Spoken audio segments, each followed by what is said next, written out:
Hillary Clinton's talk of implicit bias should frighten every American since she is going to be the next president of the United States.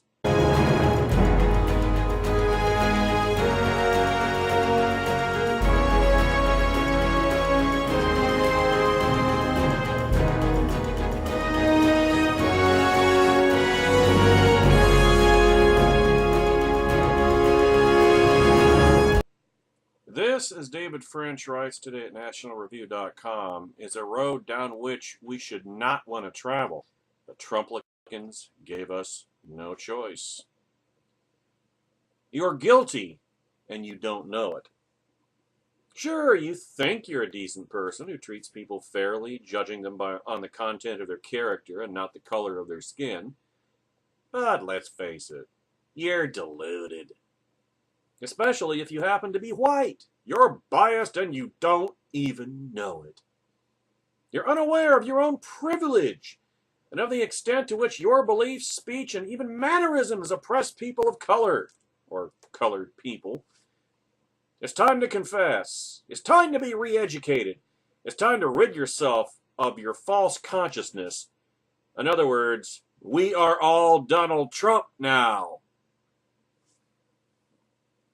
Now, this is the message of the modern campus radical, the diversity trainer, and increasingly of the Democrat nominee for president and the next president of the United States, Hillary Clinton. Like many of the most dangerous progressive ideas, implicit bias or unconscious racism, not even subconscious, unconscious, seems reasonable enough at first glance.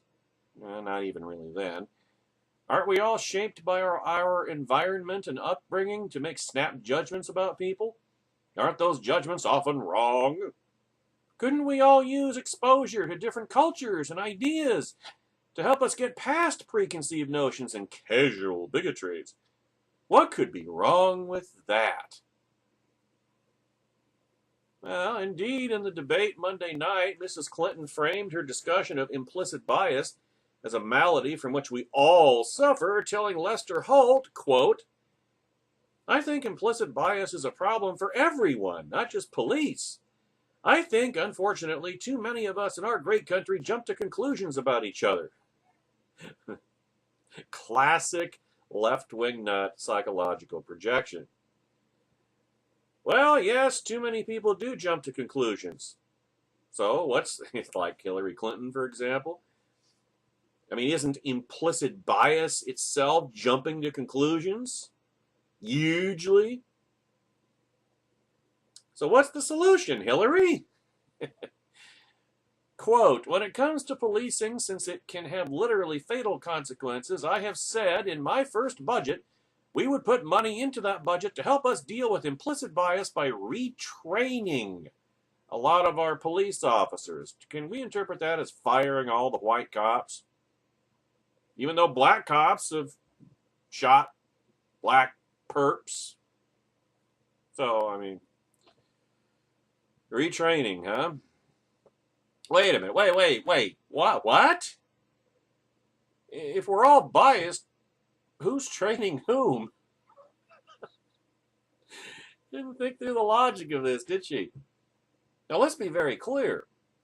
When it moves from abstract to concrete, all this talk about implicit bias gets very sinister very quickly. It allows radicals to indict entire communities as bigoted.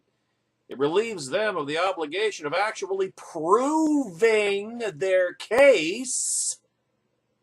Fourth Amendment? Anybody? Fourth Amendment? Fifth Amendment? It relieves them of the obligation of proving the case, and it allows them to use virtually any negative event as a pretext for enforcing their ideological agenda. How convenient. Is this overblown? Well, look at how Mrs. Clinton has used implicit bias to deal with a specific incident, the shooting of Terrence Crutcher in Tulsa, Oklahoma. Quote, "This horrible shooting again. How many times do we have to see this in our country? In Tulsa, an unarmed man with his hands in the air.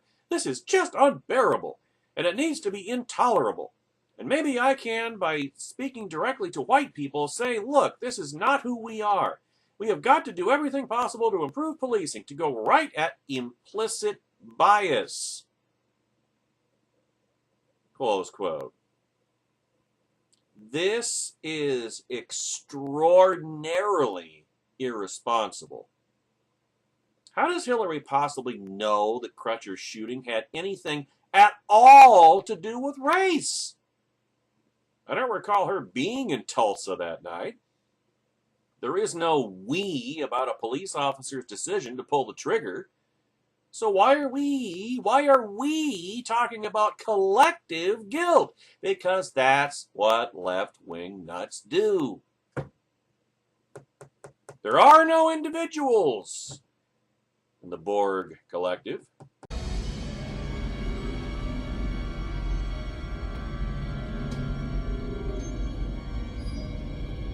I am Locutus of Borg.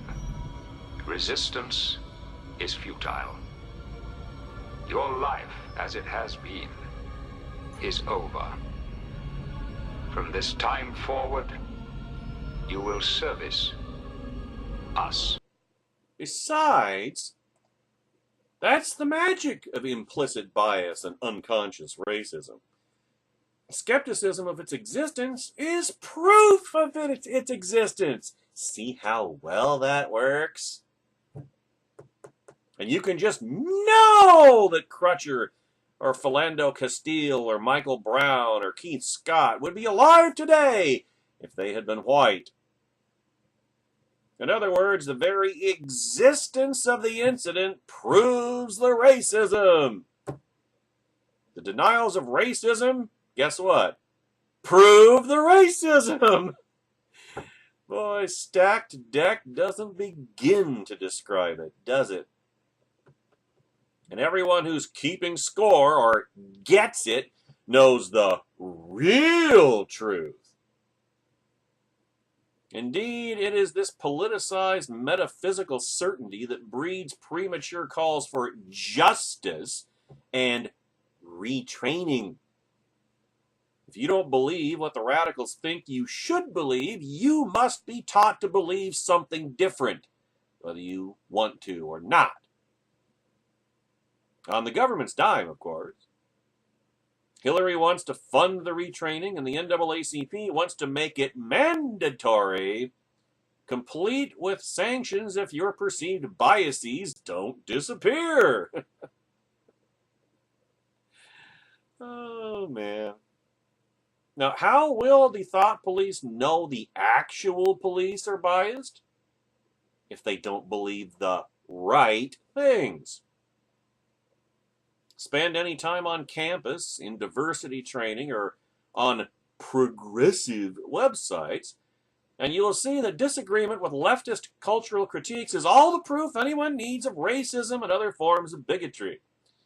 Evidence, experience, and probabilities are completely irrelevant when it comes time to cleanse the mind of bias. There are those on the left who simply refuse to look at a case on the facts because the facts don't match their narrative. And with the left-wing narrative, as we all know, the facts must bend and be modified to fit the narrative, not vice versa. They insist that they have knowledge about the inner lives and motivations of the relevant parties that is unknown even to the parties themselves. They are telepathic, I guess. They use this alleged knowledge to stoke unrest and violate civil liberties. And they have an ally in Hillary Clinton. She'll fund all the re-education we need, and let's not forget, folks, thanks to Trumplicans, Hillary Clinton is going to be the next president of the United States.